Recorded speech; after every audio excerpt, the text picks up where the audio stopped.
ಮಂಗಳೂರಿನ ಶ್ರೀ ರಾಮಕೃಷ್ಣ ಮಠದಲ್ಲಿ ಜುಲೈ 7ರಂದು ಆರಂಭವಾದ ಯೋಗ ಶಿಬಿರ ಜುಲೈ 22ರಂದು ಮುಕ್ತಾಯಗೊಂಡಿತು. ಶ್ರೀರಾಮಕೃಷ್ಣ ಮಠ ಹಾಗೂ ದೇಲಂಪಾಡಿ ಯೋಗ ಪ್ರತಿಷ್ಠಾನದ ಆಶ್ರಯದಲ್ಲಿ ಜುಲೈಯಲ್ಲಿ ಆಯೋಜಿಸಲಾಗಿದ್ದ ಶಿಬಿರವನ್ನು ಜ್ಯೋತಿ ಬೆಳಗಿಸಿ ಉದ್ಘಾಟಿಸಿದವರು ಶ್ರೀರಾಮಕೃಷ್ಣ ಮಠದ ಮುಖ್ಯಸ್ಥರಾದ ಸ್ವಾಮಿ ಜಿತಕಾಮಾನಂದಜಿ ಅವರು. ಪ್ರಾಸ್ತಾವಿಕ ಮಾತುಗಳನ್ನಾಡಿದವರು ಯೋಗ ಶಿಬಿರದ ಮಾರ್ಗದರ್ಶಕರಾದ ಯೋಗ ರತ್ನ ಗೋಪಾಲಕೃಷ್ಣ ದೇಲಂಪಾಡಿಯವರು. ಬಂಧುಗಳೇ, ಈ ಒಂದು 2 ವಾರ ಶಿಬಿರಲ್ಲಿ ಸ್ವಲ್ಪ ಬಂದಿದ್ದೀರಿ. ಆದ ಕಾರಣ ನಿಮಗೆ ಎಷ್ಟು ಸಾಧ್ಯವಾದಷ್ಟು ಮಾಡಿ, ಒಮ್ಮೆಗೆ ಹೆಚ್ಚು ಮಾಡಬೇಡ, ಅಕಾರ್ಡಿಂಗ್ ಟು ಅವ್ರ ಕೆಪಾಸಿಟಿ, ಅವ್ರ ಪ್ರಾಕ್ಟೀಸ್. ಆಮೇಲೆ ಹೋಗ್ತಾ ಅಭ್ಯಾಸ ಮತ್ತು ಕಂಟಿನ್ಯೂಸ್ ಆಗಿ 2 ವಾರ ಶಿಬಿರ 2-3 ತಿಂಗಳು ಬಂದಾಗ ನಿಮಗೆ ಹೆಚ್ಚು ಗಟ್ಟಿಯಾಗಿ ಒಳ್ಳೆಯದು.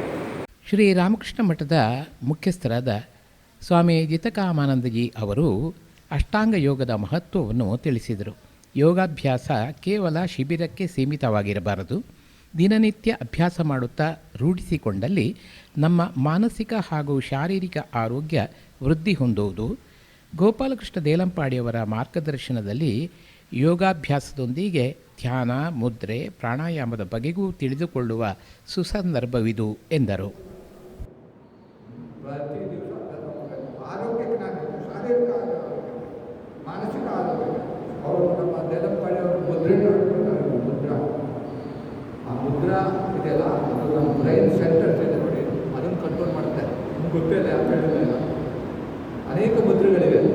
ಆ ಮುದ್ರೆಯಿಂದ ನಮ್ಮ ಬ್ರೈನ್ ಸೆಂಟರ್ಸನ್ನ ನಾವು ಪರಿವರ್ತನೆ ಮಾಡ್ಬೋದು. ಅದೆಲ್ಲವೂ ಸಹ ಯೋಗದ ಒಂದು ಭಾಗವು. ನಾನು ಹೇಳಿದ್ದೆಲ್ಲೂ ನಿಮಗೆ 15 ವರ್ಷದಲ್ಲಿ ಗೊತ್ತಾಗೋದಿಲ್ಲ. ಯೋಗ ಆಸನ ಹೇಳ್ಕೊಡ್ತಾರೆ, ಪ್ರಾಣಾಯಾಮ ಹೇಳ್ಕೊಡ್ತಾರೆ, ಮುದ್ರೆ ಹೇಳ್ಕೊಡ್ತಾರೆ, ಧ್ಯಾನ ಹೇಳ್ಕೊಡ್ತಾರೆ, ಇದೆಲ್ಲ.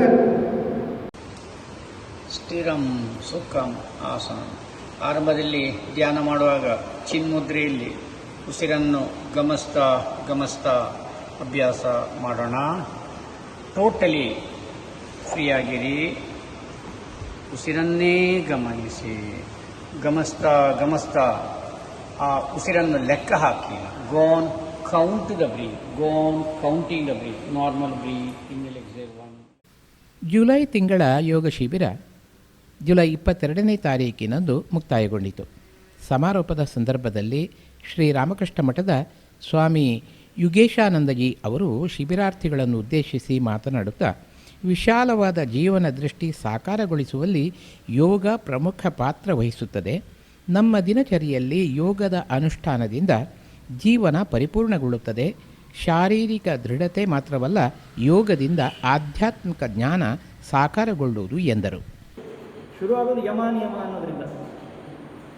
ಯಮ ನಿಯಮ ಅನ್ನೋದನ್ನು ಇಡೀ ಜಗತ್ತಿನ ಎಲ್ಲರಿಗೂ ಕೂಡ ಅನ್ವಯ ಆಗುವಂಥದ್ದು ಅಂಥೇಳಿ ಯೋಗದಲ್ಲಿ ಹೇಳ್ತಾರೆ.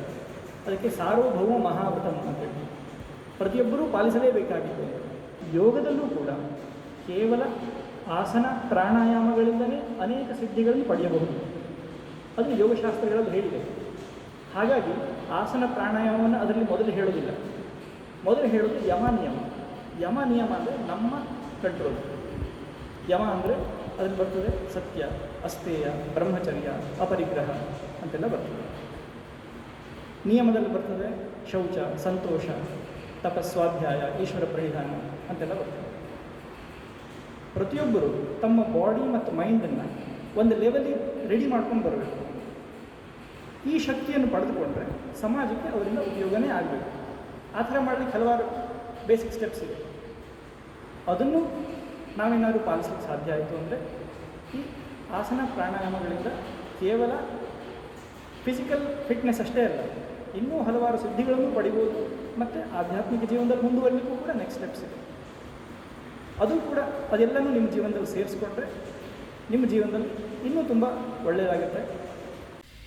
ಯೋಗ ಶಿಕ್ಷಕರಾದ ಚಂದ್ರಹಾಸ ಬಾಳ, ಸುಮಾ ಹಾಗೂ ಹರಿಣಿ ಅವರು ಶಿಬಿರ ನಡೆಸುವಲ್ಲಿ ಗೋಪಾಲಕೃಷ್ಣ ದೇಲಂಪಾಡಿಯವರಿಗೆ ನೆರವಾದರು. ಮುಂದಿನ ಯೋಗ ಶಿಬಿರ ಆಗಸ್ಟ್ 4ನೇ ತಾರೀಕಿನಂದು ಆರಂಭವಾಗಲಿದೆ. ಮುಂಚಿತವಾಗಿ ಹೆಸರು ನೋಂದಾಯಿಸಿ ಈ ಶಿಬಿರದಲ್ಲಿ ಭಾಗವಹಿಸಬಹುದು.